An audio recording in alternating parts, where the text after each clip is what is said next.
Hello everyone, I'm Frédéric Gemus, Game Director. And I'm Kevin Chiasson, Level Designer on Marvel Cosmic Invasion.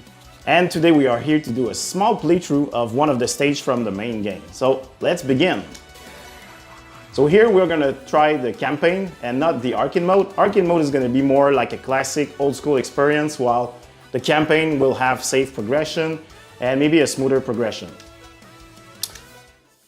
So here you can see clearly the map selection where you can choose stages basically. And here you can see that we're going to go in Wakanda, which is a stage of Act 1 of the game basically. So let's begin.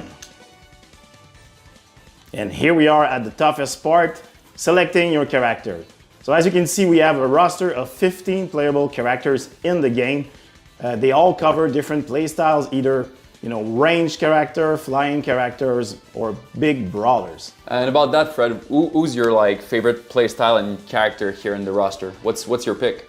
I like to pick up fast characters such as Black Panther and Cosmic Ghost Rider, who is just crazy in terms of the range of abilities that he possesses. And it seems that it's pretty fitting since we're gonna go in Wakanda. We can see squares in the screen right now that are flashing on characters. What does that mean? So these are recommended characters for each of the stages. So therefore, if you want to, explore more storyline or get maybe extra challenges for the stages, you can pick these characters. But you don't have to play them to, get a cool experience. Awesome, and clearly, Fred, don't forget that you can also change color as you're doing right now. So there's really cool palettes for each character. Yeah, let's go with the red one. And let's begin. Shuri, what is the situation? So we can see introduction cutscene to stages, which are putting you in the mood for the action that are coming in, basically. Let's cut a line through the invading. Yeah, and they give some context to, what's happening with the whole Annihilus attack.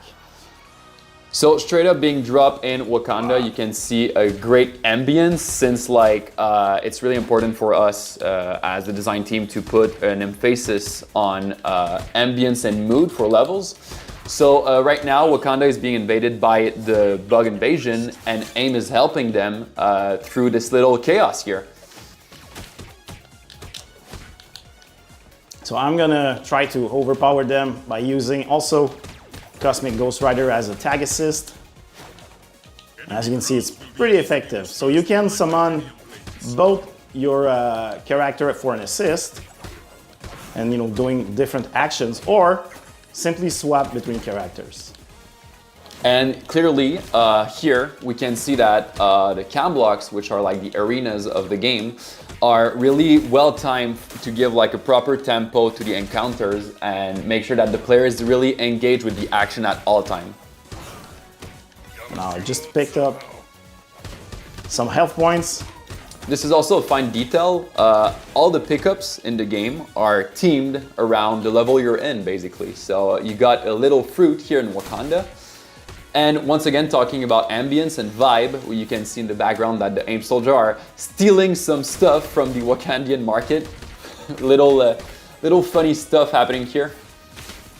I'll just pull the parry on these charging enemies. And now I can also swap in the middle of a combo just to... Nice special. Yeah. I decided to go with a special instead of the swap. But as you swap, well fitting. You can basically create very effective combos. Okay, so I think, Fred, that it's time for me to join in. Yeah, I might need some help. So what do you think about Captain America and Iron Man? I think these are two great picks. Great, so here we are in multiplayer, having already a fun time. And also, the playstyle and the gameplay is going to adapt to the number of people that are in the session. So right now, the cam block that you saw in the beginning of the level were for single player. And now all the encounter after that I joined are going to be for multiplayer, so 2 and 3 person. Yeah, and it's always, jump in, jump out gameplay, either online or even offline in the same living room if you like, or you can mix and match both players online or offline and have always an experience that you don't have to go back to the main menu and such. It's all happening in-game, in real time. So, cool thing here, stuff happening on the playfield, which are like where the player are doing cool stuff, are really connected to what's happening in the background. So, you're seeing that there's an egg, like basically bug pods falling on the playfield that look like little alien eggs, and you can see in the background that the ships are dropping them onto Wakanda. Oh, a little funny scene here with little bug race.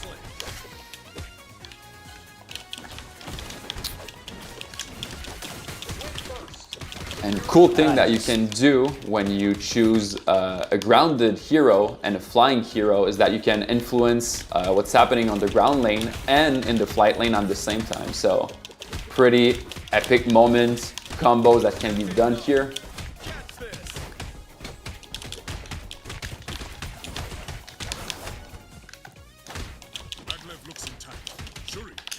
So using Black Panther's Vibranium blades, you can basically send some, not a trap, but almost like a delayed damage output where the enemy will be affected by sonic damage and basically create an opening with them. So it's pretty useful to use against tougher enemies. So basically you get a stun from the initial hit, but then afterward they are open for even more damage afterward. And you just witnessed that we change places through the same level, which are something that we really explored to make sure that the player feel part of a bigger environment than the classic beat them up sometimes. So we really changed this little aspect to make sure that the player feel that there's navigation through these iconic places through the Marvel Universe. Yeah, the Marvel Universe is so rich and fun that we also wanted to make sure that we could explore as much as possible and go everywhere we could with every stages that we have in the game. This was something that we really brainstormed and put forward through our design decision. So it's something really great to see in action, that we're really traveling through those locations that are really iconic.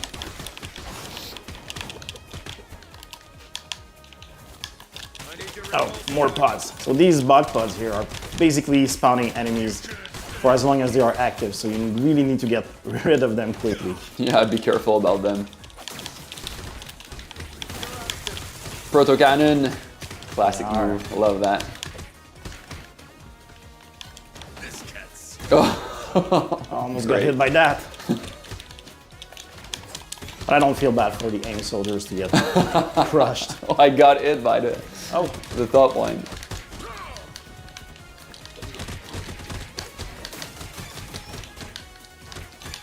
All right, another transition. Greetings, Your Highness. It's my pleasure to welcome you to Wakanda Down. So pretty excited to see who we're against for this level. All right. Oh, Box is here. Oh, Need need it? some food? Yeah, I'll take it. That's it. There we go. Oh, There he is. and now we have Claw, who's basically taking advantage of what's happening over here to You cannot hit it. trigger even more chaos.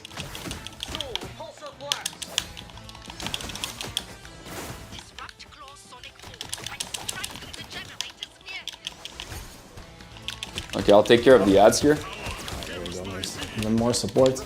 So basically, Claw right now is kind of invincible because he's not material, but fortunately these magnets will help us bring him into his solid form. So there is a game of Oh, he's destroying chase. them. Yeah. So as the fight progresses, he's gonna make things a bit harder for us. Here we go. Let's stun him because he's pretty much vulnerable to sonic damage.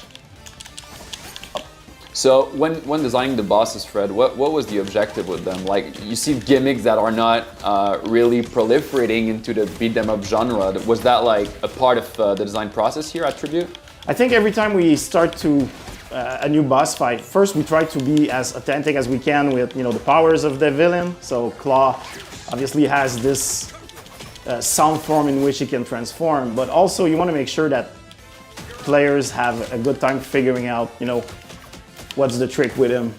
Nice job. Epic fight here. Here we go. And case resolved. So what we're witnessing now in the scoreboard, Fred, there's like max combo, scores, progression. What does that all mean?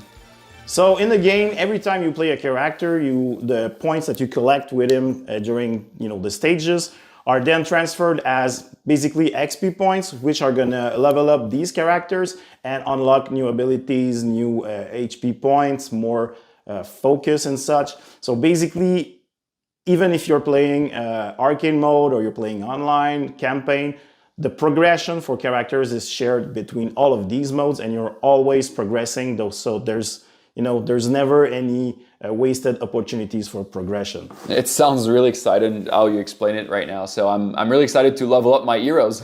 Yes, well, it's pretty soon because the game, as we just announced, is coming out on December 1st, 2025. So stay tuned and add to the wish list. Thanks, guys.